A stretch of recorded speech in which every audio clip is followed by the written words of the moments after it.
Prime time talk. We the champs in the zone, east coast to west. Every throne known and shown, the boxing unbiased truth in every puff piece. Power pound kings, the talks never see. Check the stats, fight stack, gloves flying fast. KOs rewinding, every punch lands last. Jabs like poetry, hooks like history. Uncover the mystery, every fight a victory. Check the stats, fight stack, gloves flying fast. KOs rewinding, every punch lands last. Jabs like poetry, hooks like history. Uncover the mystery, every fight a victory. Prime time, prime grind, every rhyme so refined. True to the sport, no bias, we shine. Fist up in the ring, our voices do sing. From 9 to 90 at night, we the boxing kings. East to west, coast to coast, prime time the most. Raising every toast, talk so smooth, flow with venom. Truth in the rhythm, no biased algorithm. Analysts breaking down round a glorious round. Unbiased coverage making the sound profound.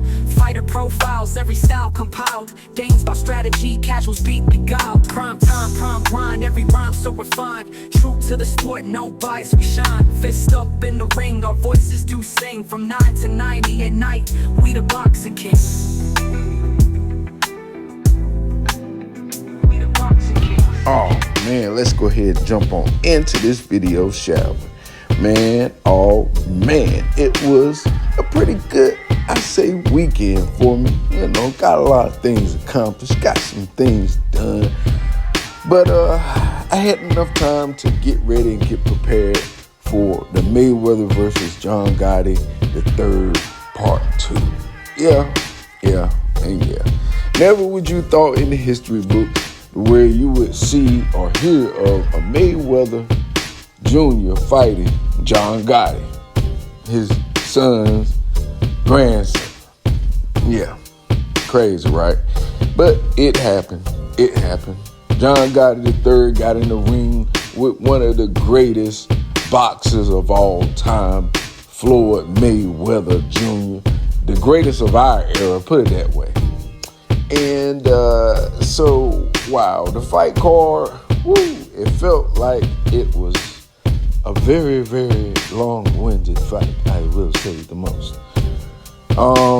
And I think, honestly, these fights kind of need to scale back a little bit because, you know, when it started to get about 1:30 in the morning on the East Coast, boy, we ready to lay it down. But anyway, I digress.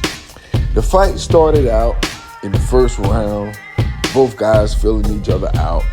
Mayweather started out a little slower than he did the first fight. The first fight, you know, he kind of just jumped on John Gotti and kind of let him know what the deal was.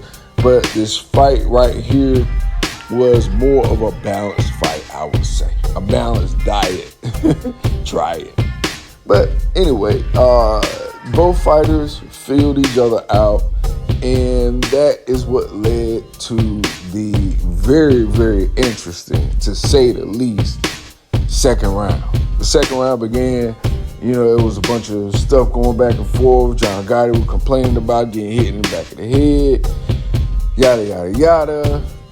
And it got to a point where John Gotti was complaining so much about getting hit in the back of the head. Mayweather started drawing back and forth saying that, hey, he's bending his head down. Referee telling him to keep his head up, yada, yada, yada. Well, hey, Mayweather got so pissed off, he said, hey, get out of here. You get out of here. He told the referee to leave. He had a second one, y'all. Mayweather learned from the first fight. He said in the second fight, I'm going to have me a couple referees on standby. Yeah, look. Got my man, got the referee kick out now. Never have we seen that before.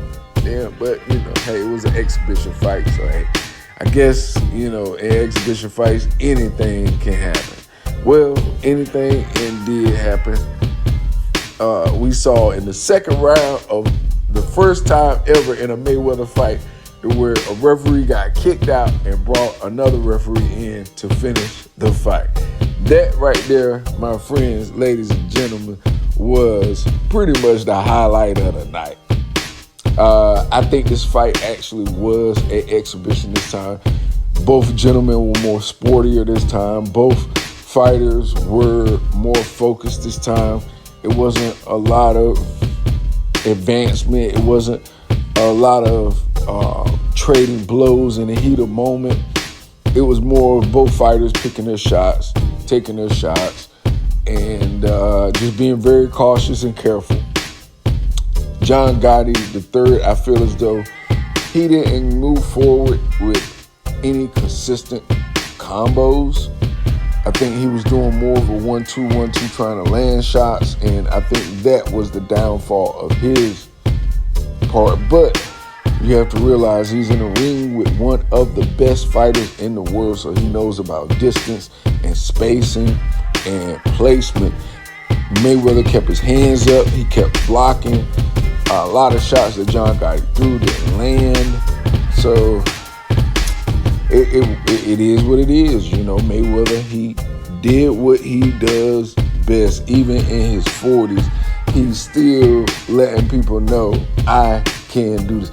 And let me put for the record, Mayweather wasn't even in his Mayweather-esque type shape. Like, you know, you didn't see none of his abs or nothing like that. So that lets you know he wasn't even in tip-top shape. And I feel as though John Gotti III could have tried to aim at the body more, like his corner was telling him. But it's easier said than done. You know, a lot of times you can hear corners telling their fighters, hey, do this, do that. And then they go out in the ring, they don't do it. Reason being is because you have a fighter that is intelligent and he does not want to get hit with whatever that corner is telling them to do. So that was one of the things I really picked up on is that sometimes it's not the fighter. Sometimes it's the fighter's opponent that is not allowing the fighter to get his punches off, to get his target hit, to aim and capitalize off of a fighter standing right in front of you. So a lot of times you can't blame the fighter. You have to give credit to the opponent. The opponent who trained is equally as hard as that other man, and he showed out. He showed up. He impelled his will on that fighter.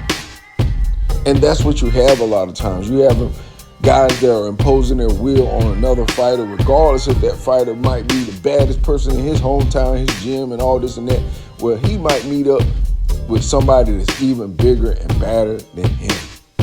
And I truly believe John Gotti felt as though this was just a very, very good opportunity for him to fight, you know, somebody that he grew up idolizing. Think about that.